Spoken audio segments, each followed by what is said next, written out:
कहा जाता है कोतमा गांव में आज भी उड़ने वाली चुड़ैल का राज है। वहां आए दिन चुड़ैल का वास रहता है। पूरे गांव में दहशत रहती है। कोई भी अपने घर से शाम के बाद बाहर नहीं निकलता है। एक दिन की बात है, मुखिया एक बड़ी पार्टी से अपने बच्चों के साथ घर आ रहा था कि तभी उनकी नजर एक उड़ती हुई चुड़ैल पर पड़ती है। पापा पापा देखो, ऊपर कोई उड़ रहा है। टीनू का भाई जोर से चिल्लाते हुए बोलता है। तभी मुखिया की पत्नी की नजर उस चुड़ैल पर पड़ती है और वो कार की खिड़की बंद कर देती है। सुनसान रोड पर गाड़ी धीरे धीरे आगे बढ़ रही थी। तभी अचानक रोड पर कोई लेटा हुआ मिलता है।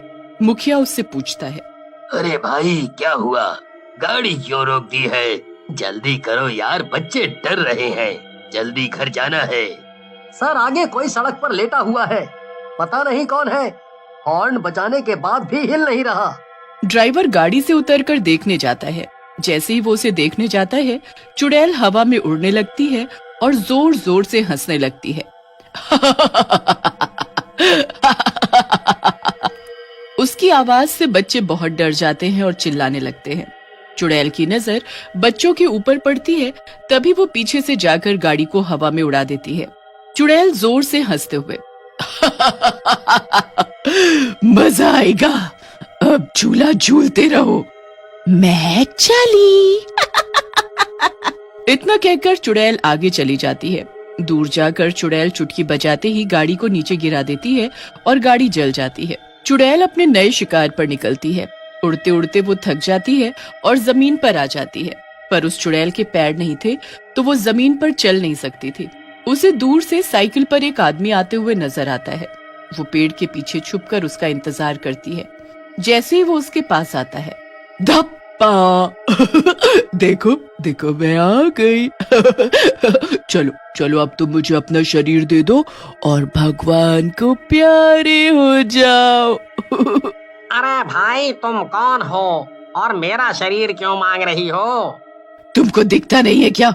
मैं चुड़ैल हूँ, चुड़ैल, उड़ने वाली चुड़ैल।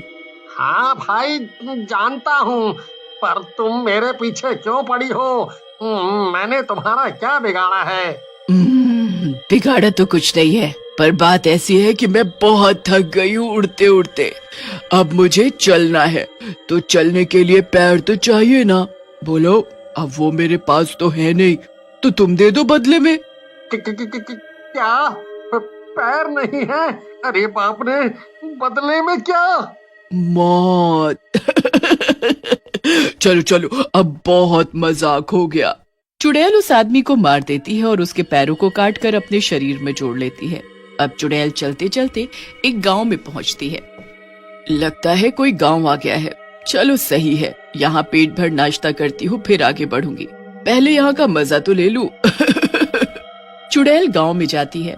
उसे बहुत सारे लोग दिखते हैं। तभी चुड़ैल किसी आदमी को रोक कर पूछती है, सुनो जरा, ये क्या हो रहा है? आदमी उसे देखकर हैरान हो जाता है और चिल्लाते हुए बेहोश हो जाता है। चुड़ैल वहाँ से भाग जाती है। भागते भागते चुड़ैल कहती है, अरे एक मिनट, मैं क्यों भाग रही हूँ? मैं तो चुड़ैल हूँ और मैं ही डर रही हूँ। पर ऐसे गांव में जाऊंगी तो लोग मुझे मारेंगे जरूर। एक काम करती हूँ, भेस बदल कर जाती हूँ, मजा भी ले लूंगी और पेट भी भर जाएगा। इतना कहकर चुड़ैल अपना भेस बदल लेती है और सुंदर ओढ़नी और साड़ी पहनकर गांव के बाजार में घुस जाती है। बाजार के लोग उस चुड़ैल को देखने लगते हैं। उसके पैरों की पायल की आवाज छन छन सबके कानों में जाती है। लोग चुड़ैल को मनमोहक होकर देखने लगते हैं। तभी उनमें से एक आदमी चुड़ैल के पास आता है और उससे बोलता है, अरे सुनो, तुम क्या नई आई हो इस गांव में? हाँ मैं नई आई हूँ। क्या इस गांव में मेरे रहने की जगह है? जगह? अरे पूरा गांव आपका ही समझो। वो तो मुझे पता है, ये गांव मेरा ही है।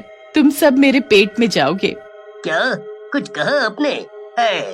छोड़ो ये सब, आप मेरी दुकान पर आओ, आज ही खुली है, ताजा मीट मिलता है। क्या ताजा मीट? हाँ हाँ चलो चलते हैं। उस दुकान से चुड़ैल कुछ खा पी कर आगे बढ़ती है। तभी एक औरत उसे रोक लेती है और कहती है, बहन जी यहाँ आइए, नई नई साड़ियाँ हैं, ले जाइए। नहीं नहीं, साड़ी नहीं, साड़ी मेरी भूख नहीं, तुम अपने आप को दो मुझे तो बोलो। औरत सोचने लगती है कि ये कैसी बातें कर रही है। निकलो यहाँ से। चुड़ैल को गुस्सा आ जाता है और अपने असली रूप में आ जाती है। तेरी इतनी हिम्मत कि तू मुझे धक्का मारे। रुक, तुझे सबक सिखाती हूँ। और वो उस औरत को वहीं मार देती है और फिर से भेस बदल कर आगे निकल जाती है। इधर आज रिया की माँ की तबीयत खराब होने की वजह से रिया अकेले ही स्कूल जा रही होती है। रास्ते में उसे चुड़ैल मिलती है। चुड़ैल रिया से प्यार से पूछती है, सुनो बेटी, तुम अकेली हो क्या? तुम्हारे साथ कोई नहीं है? नहीं, आज मेरी मम्मी की तबीयत खराब है, इसीलिए मैं अकेले स्कूल जा रही हूँ। ओ, चलो मैं तुमको छोड़ देती हूँ। अच्छा एक बात बताओ, जहाँ तुम जा रही हो वहाँ और भी बच्चे हैं क्या? हाँ, मेरा स्कूल है वो, वहाँ तो बहुत सारे बच्चे होंगे ही। चुड़ैल मंद मंद मुस्कुराती है और रिया के साथ जाकर अपनी भूख मिटाने का नया घर ढूंढ लेती है। रिया को छोड़ चुड़ैल स्कूल के अंदर जाने लगी, पर स्कूल गार्ड उसे जाने से मना कर देता है। चुड़ैल चुपचाप बाहर आ जाती है। वो फिर गांव में जाती है और लोगों पर नजर रखती है। रात होते ही सब धीरे धीरे अपने घरों में बंद होना शुरू हो जाते हैं। चुड़ैल उड़ते हुए आती है और बहुत खुश होकर जाती है। आज तो मेरा पेट नहीं कुआं है, सबको खा जाऊंगी। जैसे ही चुड़ैल नीचे नजर मारती है, नीचे कोई भी नहीं होता। चुड़ैल हैरान रह जाती है कि ऐसा कैसे हो सकता है। भूख के मारे चुड़ैल का हाल बेहाल हो रहा था। गुस्से में चुड़ैल अपने मुंह से आग निकालती है और सबकी छत पर आग लग जाती है। सब गांव वाले चिल्लाते हुए बाहर आते हैं। तभी चुड़ैल जोर जोर से हंसते हुए आती है। क्या हुआ दोस्तों, अपने घर को देखकर हैरान रह गए क्या? मैंने करा है ये सब। गुस्से में गांव वाले चुड़ैल पर पत्थर फेंकने लगते हैं। अरे बचाओ मुझे, ये तो आज मुझे मार डालेंगे, रुक जाओ। चुड़ैल को गुस्सा आ जाता है और चारों तरफ जोर से बारिश होने लगती है। अब बोलो, अब रोक कर दिखाओ मुझे। मैं चाहूँ तो तुम सबको एक बार में खा सकती हूँ, पर नहीं खाऊंगी, क्योंकि एक बार में खा लूंगी तो बाकी दिन क्या करूंगी? इतना कहकर चुड़ैल गायब हो जाती है। सभी गांव वाले चुड़ैल का आतंक देखकर डर गए थे। उसी रात मुखिया के घर। अरे ऐसा कब तक चलेगा? कब तक हम लोग अपने घरों में बंद रहेंगे? कभी तो बाहर निकलना पड़ेगा ना। हमारे भी काम है, खेती है, सब कुछ है, हम घर में थोड़ी बंद रहेंगे। मुझे ही इस चुड़ैल का कुछ करना पड़ेगा। मैं सोच रहा हूँ कल पंचायत बैठाएंगे कि चुड़ैल को कैसे भगाना है हमें। नहीं तो ये हमारे सबके घर बर्बाद कर देगी।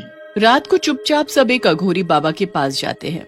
अगली सुबह लखन अपनी पत्नी के साथ खेत में काम करने जाता है। रास्ते में जाते हुए लखन की पत्नी को चुड़ैल दिखती है। लखन की पत्नी चिल्लाती है, अरे वो देखो चुड़ैल, भागो नहीं तो ये हमें मार देगी। चुड़ैल उड़ती हुई लखन के पीछे जाती है। लखन भागने का प्रयास करता है, तभी चुड़ैल उसे उठा लेती है और मार देती है। लखन की पत्नी रोते रोते गांव की तरफ भागने लगती है। चुड़ैल उड़कर उसे भी पकड़ लेती है और मार देती है और हंसते हंसते वापस उड़कर चली जाती है। फिर अगले दिन चुड़ैल उड़ते उड़ते जा रही थी, तभी उसकी नजर एक आदमी पर पड़ती है जो बहुत सारे बच्चों को तांगे में बिठाकर घर ले जा रहा था। चुड़ैल धीरे धीरे उड़ते हुए उसके पास जाती है। मैं आ गई, चलो अब ये बच्चे मुझे दे दो, मुझे भूख लगी है। चुड़ैल तांगे वाले को मारने के लिए आगे बढ़ती है, तभी कुछ बच्चे चुड़ैल के मुंह पर पानी फेंक देते हैं। इतने में तांगे वाले अपनी गाड़ी आगे बढ़ा लेता है और तेजी से चला जाता है। ये सब अघोरी बाबा देख लेते हैं और मुखिया को कहते हैं, तुम चिंता मत करो बालक, मैं सब देख लूंगा। बस तुम लोग एक बड़ी रस्सी का इंतजाम कर लो, फिर उसको कौन बचाता है मैं भी तो देखूं। इतना कहकर बाबा वहाँ से चले जाते हैं। रात को मुखिया और सब लोग मिलते हैं और बाबा के पास जाते हैं। ये भभूत सबको दे रहा हूँ, सब लोग अपनी छतों पर इस भभूत को लगा देना और अपने घर के चारों ओर इससे गोला बना देना। इससे चुड़ैल घर के पास नहीं आएगी। हर कोई ऐसा ही करता है और बाबा की बात मानकर अपने घरों की चारों ओर भभूत लगा लेते हैं। चुड़ैल जब उड़ती हुई आती है तो घरों के पास नहीं जा पाती। चुड़ैल को गुस्सा आ जाता है और चुड़ैल लोगों को मारने के लिए बहुत कोशिश करती है। अघोरी बाबा एक बड़ी रस्सी में भभूत लगाकर उस चुड़ैल को उसमें बांध देते हैं। फिर चुड़ैल को नीचे खींच लेते हैं। छोड़ो, मुझे जाने दो, छोड़ो, मेरी शक्ति कहाँ जा रही है?